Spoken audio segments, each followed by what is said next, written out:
Good afternoon, everybody. Back out here working on the old MR2 Spyder's K24 engine.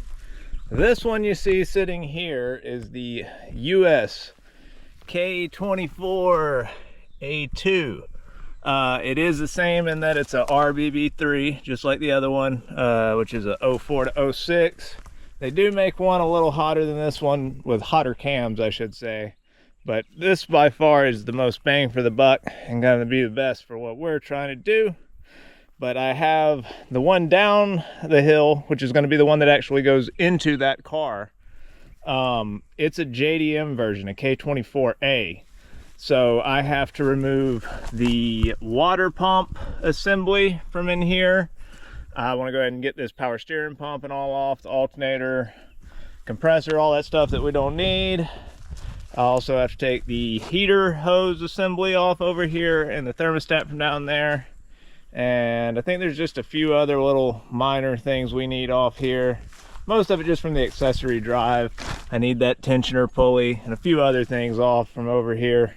So let's go ahead and get to tearing that down so we can carry them down the hill and put them on our engine that we're going to use first. Back at it again. This time disassembling this engine here. The reason I'm doing this is because obviously I need to be able to use the US alternator, and the mounting bracket for my power steering pulley replacement goes on this style of housing. So everything will just be easier with this housing. It's the way that you're supposed to do it. And on top of that, I know you're probably wondering why I'm even swapping everything to another engine. It's because this engine here has quite a few miles. It was good, it ran great, but I want to give the full rebuild to this one, and we'll use the other one for mock-up and testing purposes.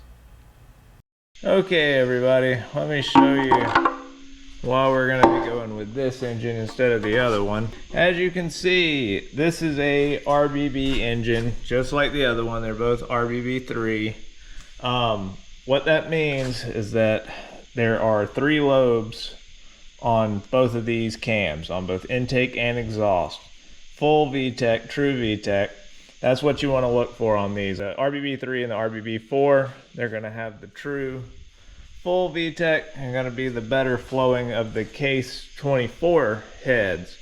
The reason I'm rebuilding this one in particular is because if you look in here, all this plastic guide work, all down in here, all looks really, really good. So this motor does not have a lot of miles on it, not nearly as many as the other one that I have. Although the other one is good and runs, everything's great. It's got a lot of miles. I imagine it needs plastic and all that.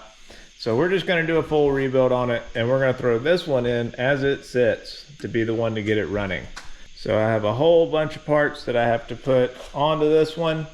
The reason being is that this one is a JDM K24A, whereas the other one that I have, sorry, I forgot where it's at, right there, K24A, which is the JDM version of it, which means it has a different water pump, an accessory drive, all that has to be changed over. Because I'm running a K24, I have to swap to a K20 NOx sensor in that hole. And also, for some reason on this JDM motor, the VTEC and pressure switch are a little bit different. So I'm just going to go ahead and swap over to the US style that I'm more familiar with, that has both the VTEC and the pressure switch right there all in one piece. I got to swap the throttle body because it has an electronic throttle body on it. So we're just going to get to knocking all this stuff out. I'm going to throw you on the time lapse, maybe talk a little bit as I do it.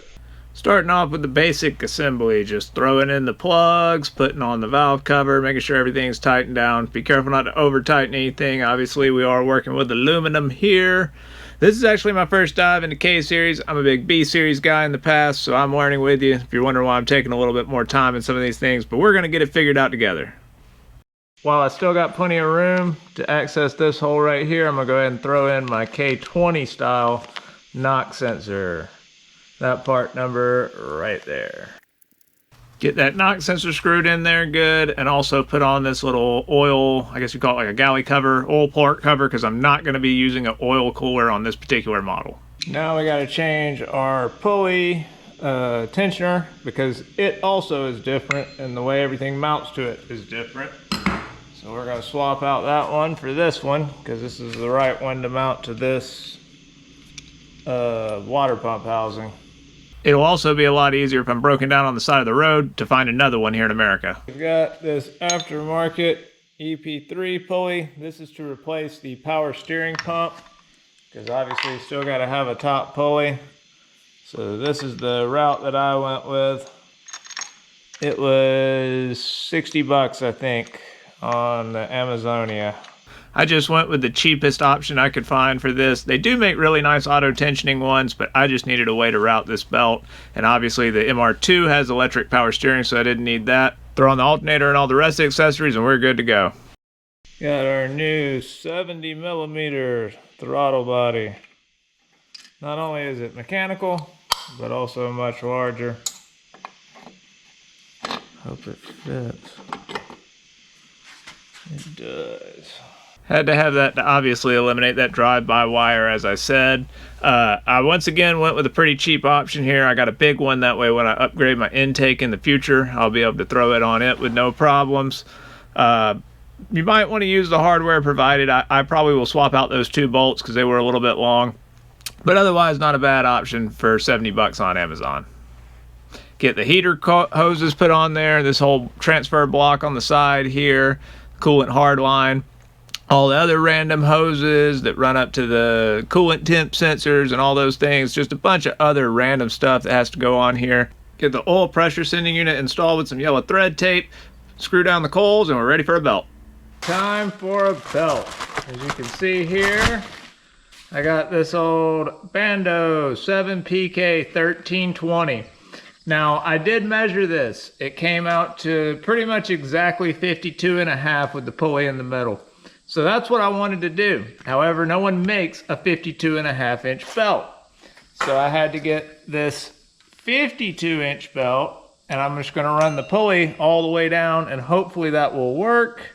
We're about to find out right now. This kit did come with a different belt, but it was a little too short because it was made for a K20 crank pulley, which is a little bit smaller. I'm using the TSX K24 crank pulley, which is a little larger. So let's see if this is gonna fit. If we just sink it on down in there. Look at that. Hey, hey. Might not even need to run it all the way down. There it is. Just that easy. 52-inch belt. I could have ran the 53 with the pulley all the way at the top, but I wasn't sure. This one was just easier. I also picked up a new TPS sensor, so we'd be good to go on that front. Just wanted to make sure it was engaged all the way. And that's about all we have left to put on this thing. I went ahead and went through everything. We got a few vacuum lines need to connect. I got to put a few plugs in this throttle body here for the ports we're not going to use on the bottom, since we're going to be running the map sensor on the manifold.